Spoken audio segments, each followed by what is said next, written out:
Basi be ambi refo ka chesirla ani kuna fon dichugo enyumala renu fo bantin amantura no fe feminyi Alex Kalambri kuna fon dila jolendo dungodo aywa walido kono be ale masom mima sabu ka daka jamana kono ko utabulo ka chakusebe Alex Mpanson munde masoko modena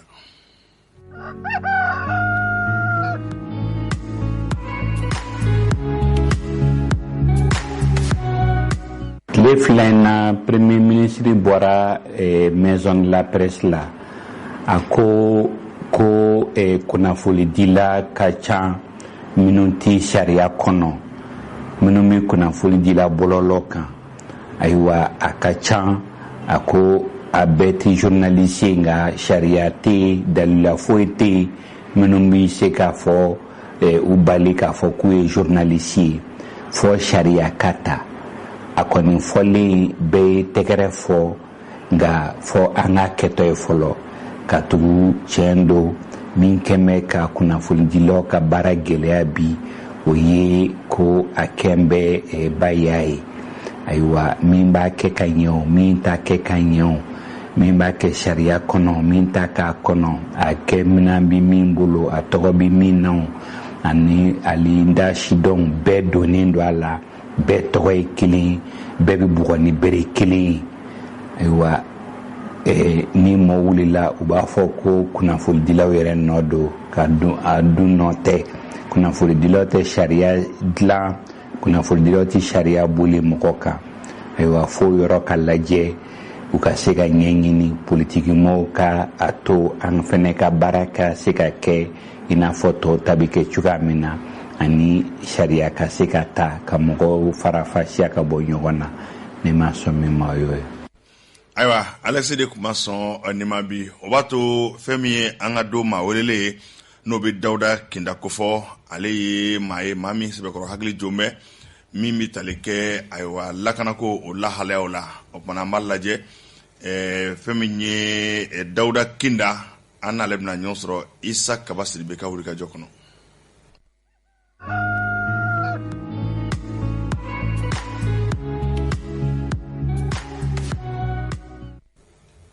aywa Isa Kabasiri be Dauda Kinda ini sogoma Isa Kaba ambe hakilaje ka fo lakana ko binakunga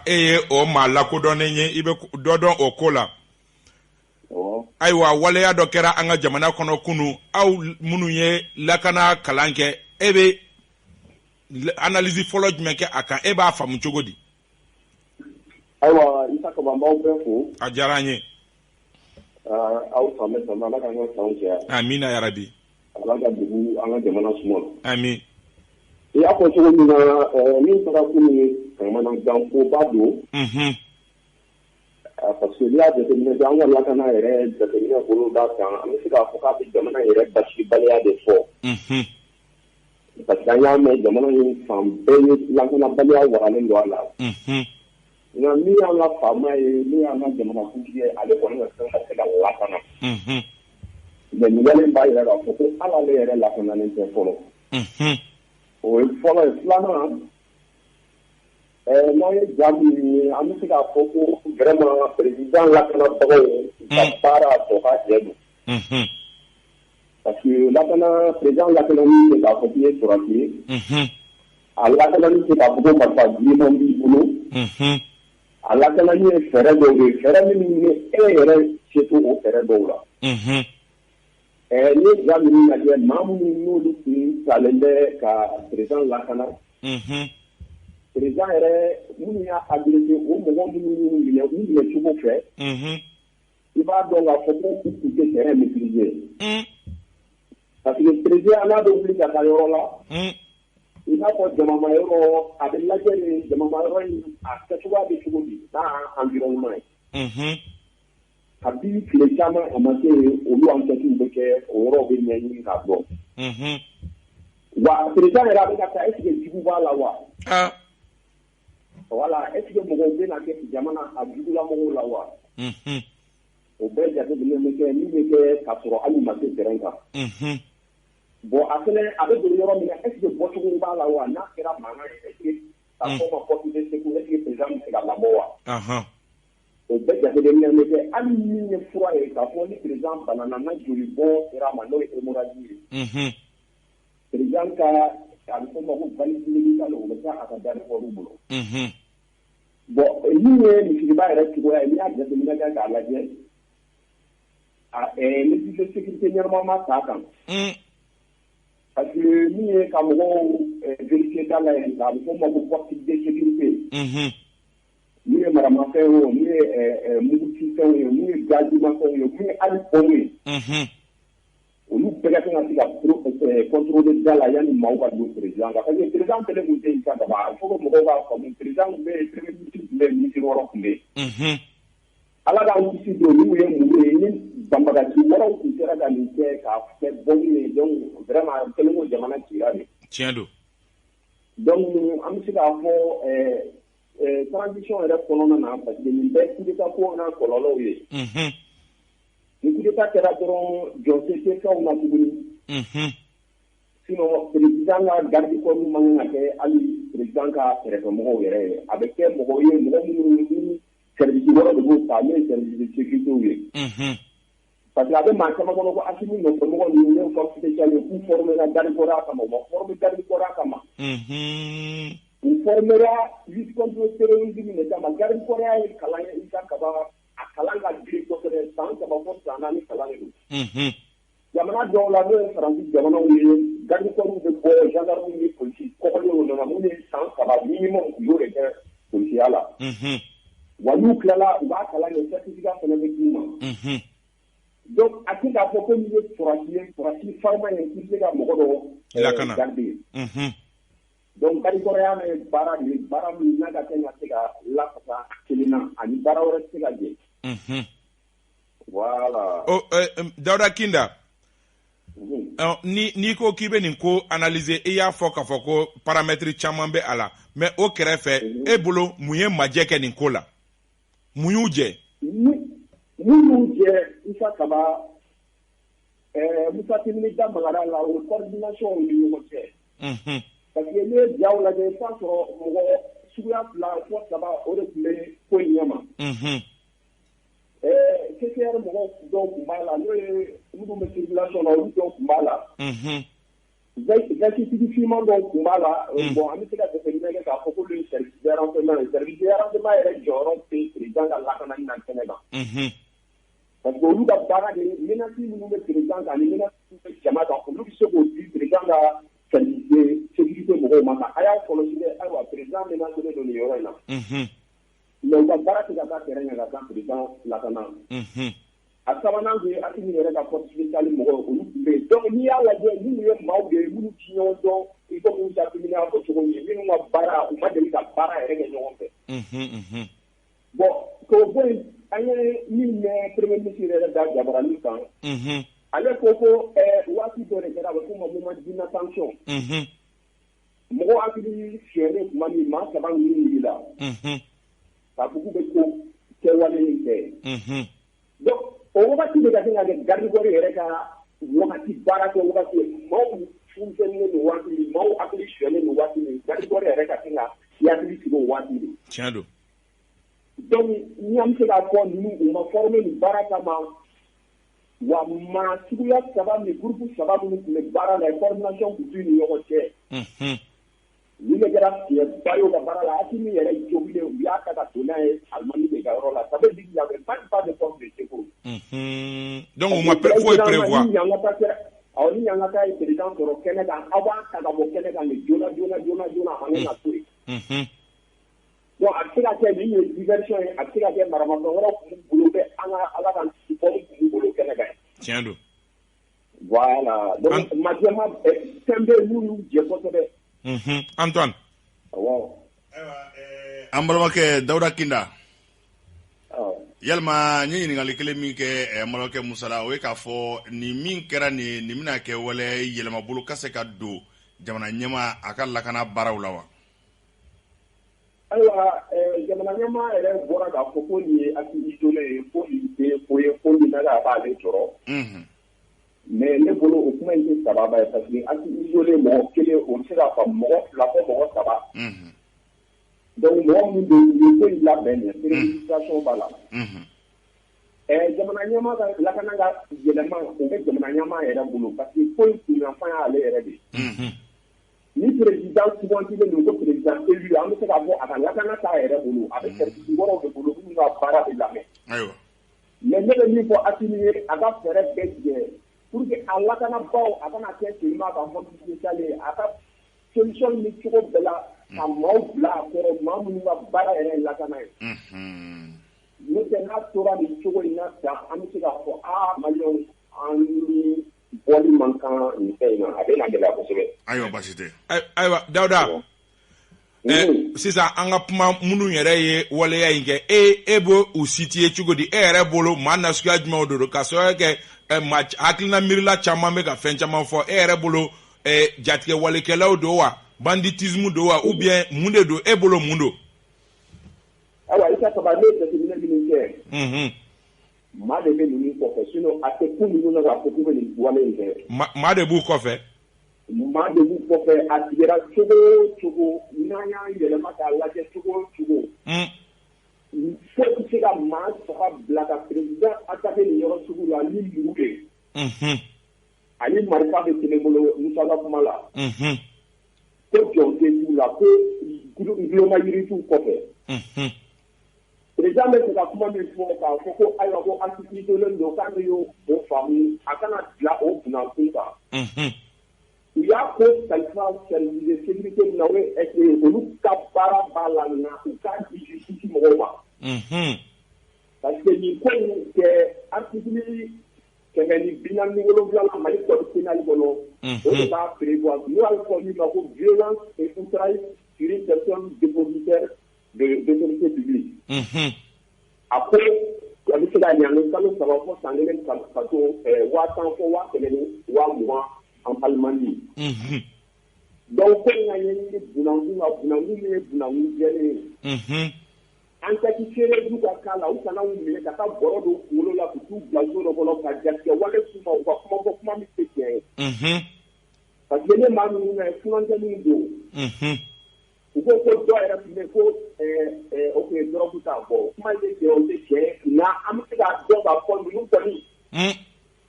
a kɛra Mali kɔnɔna yan u Mali kɔ kan u bilalen don baara in na de. Cidenw don.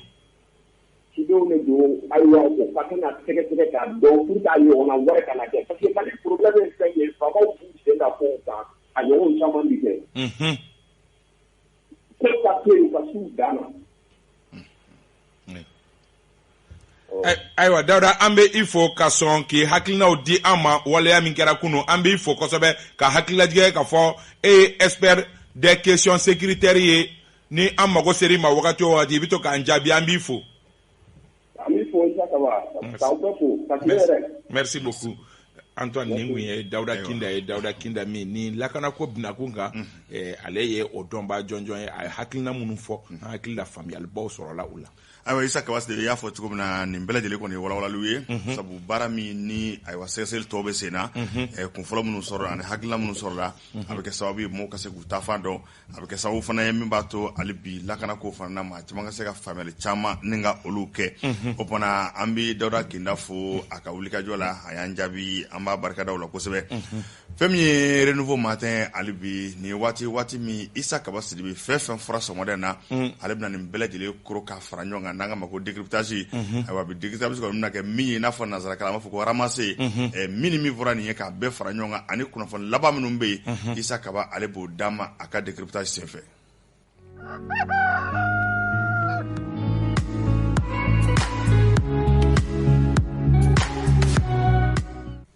Isa Kaba Sidibe ayiwa renouveau matin a bɛ n'a fɔ an bɛ k'an tɔɔrɔ ka gɛrɛ a banyɔrɔ la siga t'a la nka n'i ye nin lajɛ bi ye don kɛrɛnkɛrɛnnen ye sabu don dɔw la an bɛ kumakun ta i bɛ kuma olu kan ni ka olu walawala kosɛbɛ nka bi kunnafoni fanba bɛɛ kununko walejugu min n'a kɛra misiriba da la ka ɲɛsin an ka jamana ɲɛmaa ma an ye maa o maa lamɛn k'a daminɛ an kunnafoni di ɲɔgɔn la Musa Temine ka n'a bila i ka dɔn Dawuda Kinda la ka n'a bila an yɛrɛw ye kunnafoni telima minnu sɔrɔ kɔfɛ n'i ye nin bɛɛ lajɛlen fara ɲɔgɔn kan Isa Kaba e bɛ se ka nin bɛɛ kurun cogo di dakuruɲɛ damadɔ la ani ni kunnafoni laban bɛ yen baara bɛna kɛ min kan. Ayiwa kunnafoni i y'a fɔ cogo min ni an ye maa fɔlɔ min wele n'o ye Musa ye n'ale tun b'a kɛnɛ kan an ye kunnafoni kura damadɔni sɔrɔ ale bolo ka sɔrɔ kɛ bɛɛ lajɛlen tun b'a dɔn kunnafoni la k'a fɔ ko maa 2 de ye i ɲɛsin jamana ɲɛma Asimi Goita ma k'u bɛ dankari a la nka ale ye kunnafoni min fara a kan o ye k'a fɔ maa 2 ma minɛ maa 3 de minɛna misiriba la kunun o ye kunnafoni fɔlɔ ye ani siga tun bɛ mɔgɔw dusukun na ko jeli dɔ kɔni bɛ fan dɔ fɛ jeli in bɔra min ale y'a jira k'a fɔ ko jeli bɔra jamana ɲɛma Asimi Goita la a bolo yan fan fɛ k'a tigɛ kɔni k'u ye Kleenex yɛrɛ da a bolo la Kleenex dalen a bolo la k'ale yɛrɛ n'a bɛnna n'o ye Musa Temine an baarakɛɲɔgɔn don a tun bɛ kɛnɛ kan k'ale yɛrɛ n'a bɛnna ale y'a sɔrɔ Kleenex b'a bolo la jeli tun bɛ ka suru dɔɔni nka a ma juguya ten kosɛbɛ o b'a jira k'a fɔ kuma min fɔra maaw da k'a fɔ ko Asimi yɛrɛ de ye cɛ maîtriser Musa y'a jira k'a fɔ ko o kuma ye tiɲɛ ye k'a sɔrɔ kɛ o kɔrɔ ye k'a fɔ cɛ kɔni bɔra yɔrɔ jan fo ka Asimi yɛrɛ la sɔrɔ wa ale ye min fɔ contrairement à fɛn min tun bɛ mɔgɔ caman kun na k'a fɔ ko cɛ tun bɛ fɛ ka muru de turu a la nka ale y'a jira k'a fɔ ko cɛ tun bɛ fɛ k'a kan yɛrɛ de tigɛ ale y'a jira ko cɛ tun bɛ fɛ ka jamana ɲɛma Asimi Goita kan yɛrɛ de tigɛ donc Asimi Goita y'a maîtriser cogo di o kɔni jɔnjɔn tɛ a bolo nka Asimi Goita bolo banana o ye kunnafoni filanan ye kunnafoni wɛrɛ min bɛ yen nɔ Musa ka kumaw la o ye k'a fɔ olu balila ka kulekan mɛn olu ye kulekan mɛn olu y'a sɔrɔ cɛ bɛ duguma olu ye kulekan mɛn misiri kɔnɔ olu y'a sɔrɔ cɛ bɛ duguma tɔ kelen ni o ye filanan ye o tun bɛ o ni dɔ in fana tun ka surun kosɛbɛ maramafɛn wɛrɛ tun b'o bolo nka sabanan a yera k'a fɔ sabanan tun ye forokiyatigi dɔ ye forokiyatigi minɛna marifa tun bɛ o kun donc maa 3 de minɛna o ye Musa ka kunnafoni ye kunnafoni dafaw la an ye Musa ɲininka fana n ko Musa n ko nin suguya e yɛrɛ bolo mun bɛ na ni nin ye an b'a dɔn an baarakɛɲɔgɔn min don nin ko nasuguyaw a bɛ kɛ u kɛnɛ caman kan a ko ni jamanakuntigi Ibrahim Boubacar Keita walima jamanakuntigi tɔw don minnu mɛnna fanga la i b'a sɔrɔ lakanabagaw bɛɛ bɛ ɲɔgɔn dɔn ministres ka lakanabagaw jamanakuntigi ka lakanabagaw gouverneur ka lakanabagaw maire ka lakanabagaw sabu lakanabaa sugu ka ca a kɛnɛ kan lakanabaa sugu ka ca a kɛnɛ kan nka i bɛ taa sɔrɔ n'aw mɛnna taa ni ka segin na yɔrɔ kelenw na aw bɛ ɲɔgɔn dɔn ko nka an bɛ fanga cɛfurancɛ fanga min kɔnɔ ministre kuraw don an b'a dɔn k'a fɔ u ma tile 40 sɔrɔ fɔlɔ ministre kuraw don u ka lakanabagaw bɛɛ ka lakanabagaw tɛ ɲɔgɔn dɔn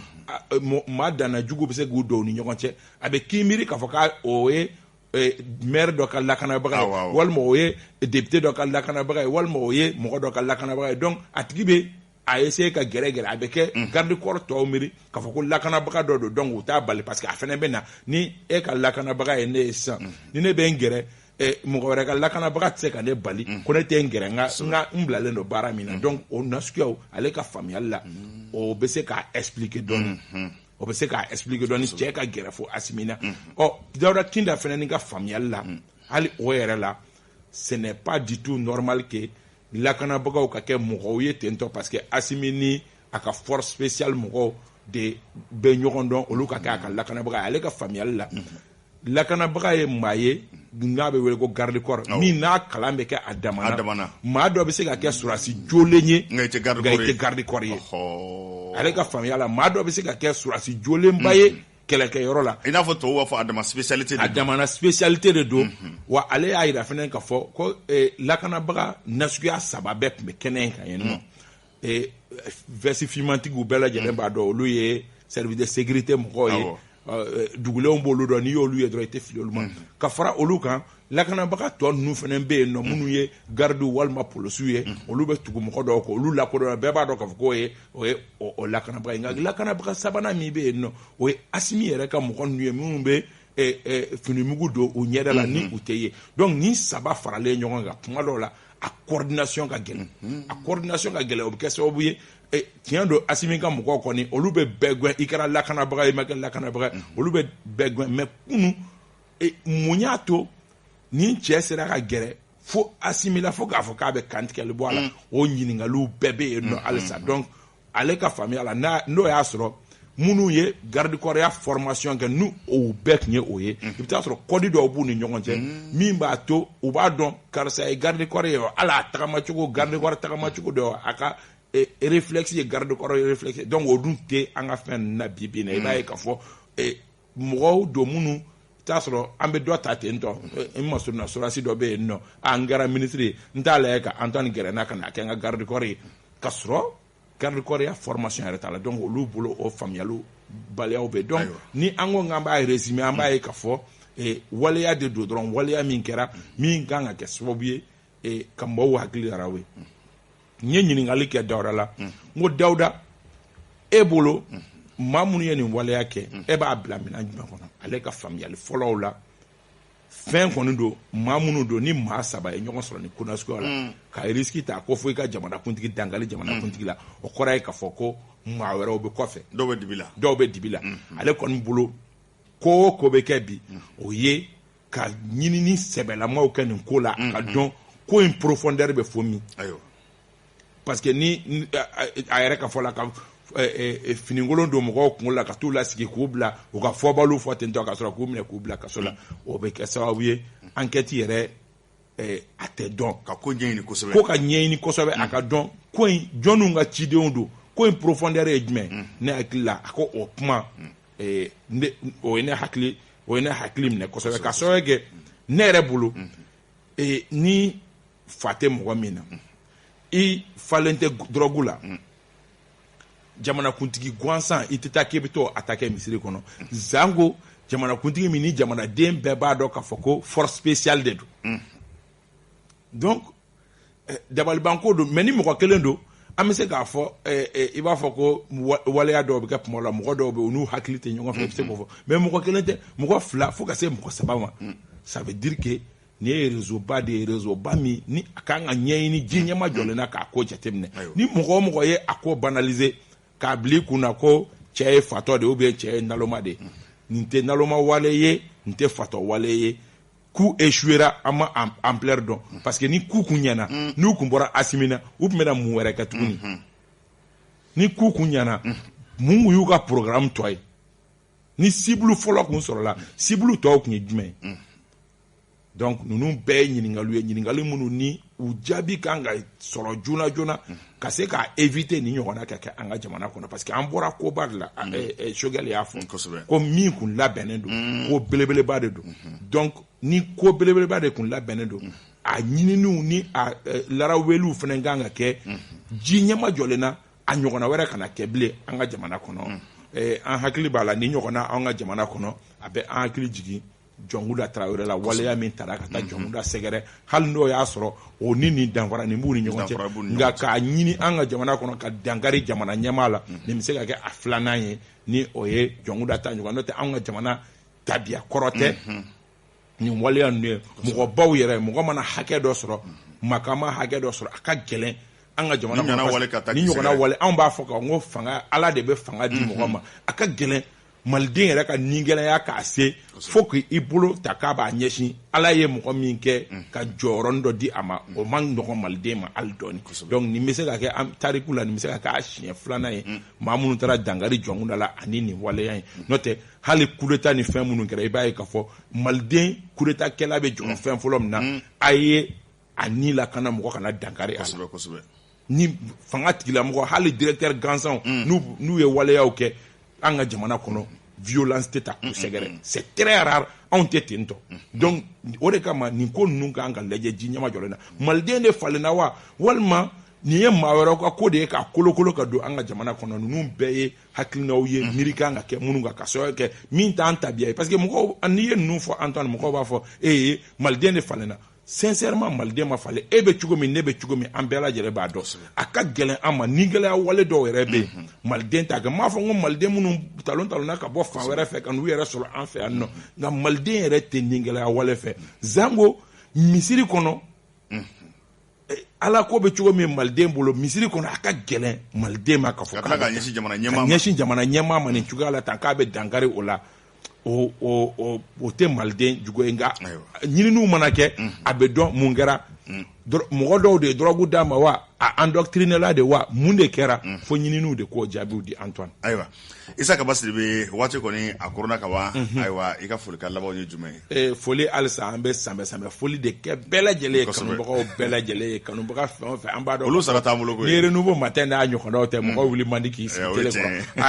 an bɛ jamukan na an y'a jateminɛ k'a fɔ mɔgɔ caman bɛ yen nɔ minnu wuli halisa an ye bataki caman sɔrɔ batakiw bɛ k'an sɔrɔ k'a fɔ ko u bɛ ka jamukan lajɛ an bɛ foli d'u ma an bɛ honorable Jarasuba fo yan fo Joyila an bɛ a fo kosɛbɛ Kulubi ye kalalikɛla ye an dɔgɔnin don k'a fana bɛ ka jamukan in lajɛ nin wagati la an b'a fo Maître Bakari Dambele a bɛ Yirimajɔ Yangasoka don an bɛ a fo k'a waleɲuman dɔn k'a fana bɛ ka jamukan in lajɛ an bɛ foli belebeleba di i terikɛ ma honorable Bafotigi Diallo an b'a fo k'a waleɲuman dɔn Fode Kone commandant Fode Kone ani Amadou Sakɔ ninnu bɛɛ ye kati dɔn ye kuru maaw ye u n'u furumuso an bɛ sanbɛ di u bɛɛ lajɛlen ma Jɛka optique mɔgɔw an kanubagabaw don an baarakɛɲɔgɔnbaw don Jibi Jalo n'a ka jama an bɛ u fo Abiba Elebo tonton Elebo an bɛ a fo k'a waleɲuman dɔn Tanti Urokia tonton Nyang an bɛ u fo yan fo Kati Fuga la ka foli di général Amadou Musa Diallo ni o ye Gao gouverneur kɔrɔ an b'a fo an bɛ Gao gouverneur yɛrɛ fo n terikɛba don général Musa Traoré an bɛ a fo k'a waleɲuman dɔn a fana ni bɛ jɛmukan in kanu kosɛbɛ Bakari Sidibe min ni ale ye an yɛrɛ ka correspondant ye Gaokaw fɛ yen nɔ a n'a furumuso an b'u fo k'u waleɲuman an ka correspondant fɛn fɛn bɛ yen nɔ Dirisa Diallo Musa Traoré Michel Yao Musa Traoré Motikaw fɛ Michel Yao Kayikaw fɛ yen nɔ an b'u bɛɛ fo k'u bɛɛ sanbɛ olu furumuso an'u ka denbaya an b'u bɛɛ fo. Isa Kaba Sidibe y'a fɔ cogo min na fɛn min ye Renouveau TV filɛbaw ye a n'a baarakɛlaw bɛɛ an bɛ sanbɛ foli k'a lase u bɛɛ lajɛlen ma an bɛ Musa Wɛrɛ fo Musa Wɛrɛ ale bɛ bila Amapu ka lasigiden don ale fana ye kunnafonidila ye an bɛ Seydou Jara fo ale ye commerçant ye Sogoba kɔnɔ a sigiyɔrɔ bɛn bɛ Ɲamana ma n'an taara Segu an bɛ Dugakaw fo ka Sakebukaw fo ka Kɔnɔdibinikaw fo Kayikaw fɛ dugu min bɛ ko Bugutente an b'olu fo ka Usubi Janjakaw fo ani Bugaribayakaw Moti an bɛ Kwakurukaw fo ayiwa ka sɔrɔ ka foli kuncɛ ni Yanfoyilakaw ye olu bɛɛ lajɛlen fana bɛ ka an lajɛ nin waati in na an bɛ Sidi fo n kanubagaba dɔ Gawo an bɛ a fɔ an bɛ Yakuba Sise fana fo Tombouctou i b'a dɔn maa caman bɛ ka an bɛ bɛɛ fo a bɛɛ tɛ se ka taa an bɛna kelen min fɔ an bɛ foli kɛ ninnu bɛɛ lajɛlen na Umar Traoré Joliba FM an bɛ a fɔ kosɛbɛ an kɔrɔkɛ Lasine Jawara Biprem Fasoko an bɛ a fana fo Mali Konate a fana ko k'a bɛ lamɛnni la an b'a fɔ Antoine kana ɲina ni jɛmukan banna Umar Barou Sidibe n'a ka maa welelenw bɛna jɛmukan kɛrɛnkɛrɛnnen kɛ nɛgɛ kanɲɛ 9 nin ko ninnu kan. Ayiwa Isa Kaba Sidibe k'i yɛrɛ fo k'i waleɲuman dɔn ka segin a kan fana k'a fɔ ko jɛmukan kɛrɛnkɛrɛnnen o bɛna kɛ wale min n'a kɛra kunungo misiribala walejugu min dara ka jamana ɲɛmaa colonel Asimi Goyita sɛgɛrɛ Umar Barou Sidibe a n'a ka cɛdenw bɛna kɛnɛ in kan ni anw labɛn o la an bɛ foli lase aw bɛɛ ma nka yanni an ka ɲɔgɔn bila fɛn min kɔni ye fɔli duman ye an n'o di aw ma nka yanni an ka fɔli duman di a ka dɔn k'a fɔ baara in kɔni ye jɛ ka baara ye fɛn min ye dibila baara kɛbaw minnu kɔni bɛ anw kɔkɔrɔ k'anw jan ɲuman ni kumakan ɲuman jira aw la aw ka Tafili Ture ka se Fusen Daw ma ka se Mamadou Zed Traoré ka se Bouaka Dramabare ka se Dawuda Kɔnɛ ma n k'a fɔ Dramani Kɔnɛ ninnu bɛɛ lajɛlen bɛ ka se ka ayiwa fɛn in dɔn ta k'a cari fan bɛɛ lajɛlen fɛ an bɛ aw fo k'aw waleɲuman dɔn an y'a fɔ cogo min na n'an wulila sisan